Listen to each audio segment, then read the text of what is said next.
Hi guys, welcome to our YouTube channel Bong views. আমি শিলাজিৎ। আমি সুদীপ্তা। আপনারা যারা এখনো পর্যন্ত আমাদের চ্যানেলটা সাবস্ক্রাইব করেনি তারা প্লিজ এক্ষুনি আমাদের চ্যানেলটা সাবস্ক্রাইব করে নেবেন আর নোটিফিকেশন বেল অন করে নেবেন পরবর্তী ভিডিওগুলোর জন্য নোটিফিকেশন পেতে। আর যারা আমাদের চ্যানেলটা সাবস্ক্রাইব করেছেন তাদেরকে অসংখ্য ধন্যবাদ।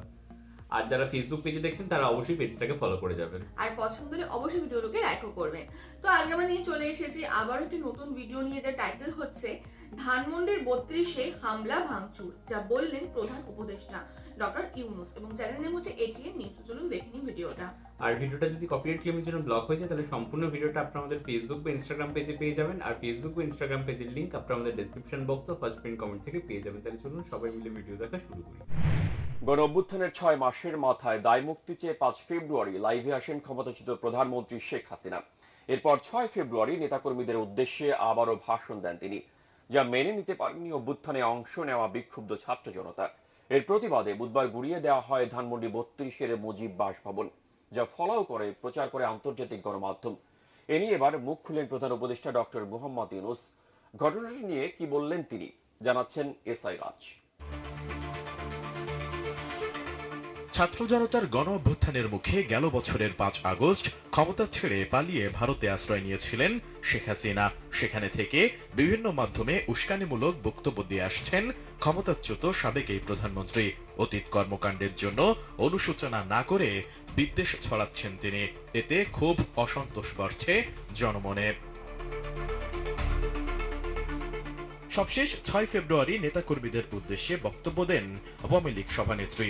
এর একদিন আগে অর্থাৎ 5 ফেব্রুয়ারি রাতেও লাইভে এসে ছাত্রদের উদ্দেশ্যে বক্তব্য রাখেন তিনি। আর তাতেই উত্তাল দেশের ছাত্র জনতা। ধানমন্ডি 32 নম্বর সহ দেশের বিভিন্ন স্থানে আওয়ামী লীগ সংশ্লিষ্টদের বাসভবন ও স্থাপনায় হামলা ভাঙচুর ও অগ্নিসংযোগের ঘটনা ঘটে। এদিকে ধানমন্ডি 32 নম্বর বাড়িতে ভাঙচুরের ঘটনা অনভিপ্রেত ও অনাকাঙ্ক্ষিত বলে বিবৃতি দিয়েছে অন্তর্বর্তীকালীন সরকার। বৃহস্পতিবার প্রেস উইং থেকে দেওয়া বিবৃতিতে বলা হয়, পলাতক অবস্থায় ভারতে বসে জুলাই গণ অভ্যুত্থানের বিরুদ্ধে শেখ হাসিনার উস্কানিমূলক বক্তব্যের কারণে জনমনে গভীর ক্রোধের সৃষ্টি হয়েছে, যার বহিঃপ্রকাশ ঘটেছে। গত 6 মাসে 32 নম্বর বাড়িতে কোনো ধরনের আক্রমণ ধ্বংসযোগ্য হয়নি, কিন্তু বুধবার রাতে এটি ঘটেছে পলাতক শেখ হাসিনার বক্তব্য ঘিরে, যার দুটি অংশ আছে। প্রথমত, জুলাই গণ অভ্যুত্থানে যারা আত্মদান করেছেন শেখ হাসিনা তাদেরকে অপমান করেছেন, অবমাননা করেছেন। শহীদদের মৃত্যু সম্পর্কিত অবান্তর, আজগুবি ও বিদ্বেষমূলক কথা বলে পলাতক শেখ হাসিনা জুলাই গণ অভ্যুত্থানকে অবজ্ঞা করেছেন ও অশ্রদ্ধা জানিয়েছেন। দ্বিতীয়ত, শেখ হাসিনা দুর্নীতি, সন্ত্রাস ও অমানবিক প্রক্রিয়ায় নিপীড়ন চালিয়ে ক্ষমতায় থাকাকালীন যে সুরে কথা বলতেন, গণ অভ্যুত্থানের মুখে পালিয়ে যাওয়ার পরেও তিনি একই হুমকি ধামকির সুরে জুলাই গণ অভ্যুত্থানকে, গণ অভ্যুত্থানে অংশ নেওয়া প্রতিটি মানুষের বিরুদ্ধে কথা বলে চলেছেন। বিবৃতিতে বলা হয়, মানুষের মনে জুলাই গণহত্যা নিয়ে যে ক্ষত রয়েছে, সে ক্ষতে শেখ হাসিনা একের পর এক আঘাত করে চলেছেন। তার এই সহিংস আচরণের প্রতিক্রিয়া হিসেবে ধানমন্ডি 32 নম্বরের বাড়ি ভাঙচুরের ঘটনা ঘটেছে। অন্তর্বর্তী সরকার দেশ ও জনগণের জানমালের রক্ষায় সর্বোচ্চ সতর্ক আছে।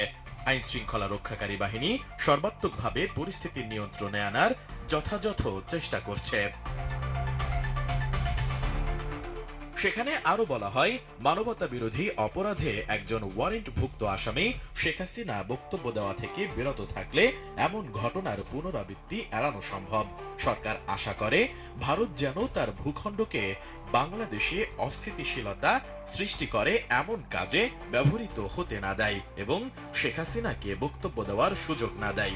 অন্তর্বর্তী সরকার ভবিষ্যতে এ ধরনের ঘটনার পুনরাবৃত্তি চায় না। বিবৃতিতে আরো বলা হয়, জুলাই হত্যাকাণ্ডে যারা জড়িত ছিল তাদের বিচার কাজ পুরোদমে এগিয়ে চলছে। এই বিচার নিশ্চিত করে গণহত্যাকারীদের উপযুক্ত শাস্তি দিতে অন্তর্বর্তী সরকার প্রতিশ্রুতিবদ্ধ।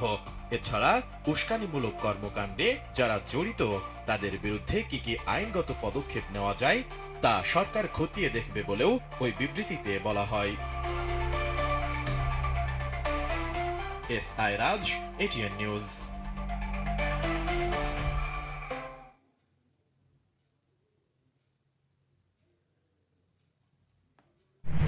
ইনফরমেটিভ ভিডিও ছিল এবং আমরা যে ধানমন্ডি 32 নম্বর যে একটা মানে হামলা চলেছে বা বাড়িটার উপর আর কি যেরকমভাবে একটা ধ্বংসলীলা চলেছে, তো সেটা নিয়ে আমরা জানি বা আমরা ভিডিও দিয়েছি এবং বেসিক্যালি এটা পুরোপুরি বাংলাদেশের আভ্যন্তরীণ ব্যাপার। এবং আমরা যখন আগের ভিডিও দিয়েছিলাম সেখানেও আমরা বলেছিলাম যে এই বিষয়ে বিশেষ কোনো মন্তব্য আমাদের নেই, আর এই ভিডিওটাতেও সেটাই হচ্ছে আমাদের বলার যে এখানেও আমাদের বিশেষ কোনো মন্তব্য নেই, কারণ এটা পুরোপুরিটা দেশের নিজস্ব একটা পলিটিক্যাল ব্যাপার এবং নিজের দেশের একটা ঐতিহাসিক ইতিহাস, সেখানে স্বৈরতন্ত্র ছিল কি ছিল না, পুরোটাই একটা বিচারাধীন বিষয় বলা যায়। সব থেকে বড় কথা যেটা নিয়ে আমার মনে হয় যতটা কম বলা যায় ততটাই ভালো। তবে হ্যাঁ, জুলাই হত্যাকাণ্ড বা ছাত্র আন্দোলন, সেই সময় ছাত্রদের উপর নির্বিচারে যে হত্যাকাণ্ড চালানো হয়েছে বা গুলিগালা চালানো হয়েছে, সেগুলো নিয়ে কিন্তু আমরা যথেষ্ট সরব ছিলাম, যথেষ্ট আমরা মানে তার তীব্র প্রতিবাদ জানিয়েছিলাম। ইভেন আমরা এখনো সেটাতেই অনড়, সেই বক্তব্যে এখনো অনড়, সেটাতে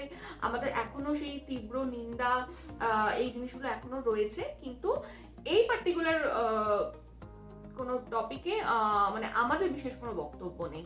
তবে যে ভিডিওটা দেখলাম এবং সেখানে যে ধরনের কথা বলা হলো, তো সেখানে যেটা দেখে মনে হলো যে তার সেই দম্ভ বা সেই তার দাম্ভিকতা কোথাও গিয়ে এখনো নষ্ট হয়নি এবং তিনি সেই এখনো মানে কোনো রকম অনুশোচনা ছাড়াই তিনি সেই ধরনের মন্তব্য করে যাচ্ছেন এবং তিনি সেই জুলাই আন্দোলনকে কোথাও গিয়ে আন্দোলন বা এই সমস্ত বলে আখ্যায়িত করতে চান না এবং তাদের যে সমস্ত আর কি মানে বীরেরা যখন প্রাণ ত্যাগ করলো তাদেরও আর কি প্রাণের কোথাও গিয়ে মূল্যবোধ তার কাছে নেই, যেটা শুনে মনে হলো।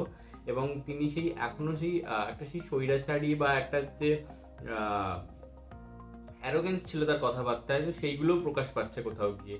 মানে বিষয়টা কিছুই চেঞ্জ হয়নি। তো বাংলাদেশে যদি পরবর্তীকালে আবার শেখ হাসিনা ফিরে আসে বা এই ধরনের কিছু যদি ঘটে ইন কেস, তো সেক্ষেত্রেও সেই একই ব্যাপারই ঘটবে। হ্যাঁ, মানে তার মধ্যে সেই কোথাও গিয়ে সেই অনুশোচনা বোধটাই জন্মায়নি যে আমি এই ভুলগুলো করেছি। তো সেই বিষয়টাই মনে হলো এখানে। একদমই তাই। তো যাই হোক, এই বিষয়ে আপনাদের কি মতামত অবশ্যই কমেন্ট বক্সে জানাবেন এবং কি আপডেটস রয়েছে সেটাও আপনারা জানাবেন। এবং আমাদের ভিডিও যদি ভালো লাগে থাকে অবশ্যই লাইক করবেন, কমেন্টও করছেন এবং আমাদের চ্যানেলটাকে সাবস্ক্রাইব করে যাবেন। সাবস্ক্রাইব বাটনের পাশে জয়েন বাটন পেয়ে যাবেন, সেখানে কিছু ফেসিলিটিস দেওয়া থাকে, চাইলে আপনারা চেক করতে পারেন। আর আমাদের যে ফেসবুক আর ইনস্টাগ্রাম পেজ রয়েছে সেখানে আপনারা ফলো করতে ভুলবেন না, লিঙ্ক ডেসক্রিপশন বক্সে পেয়ে যাবেন।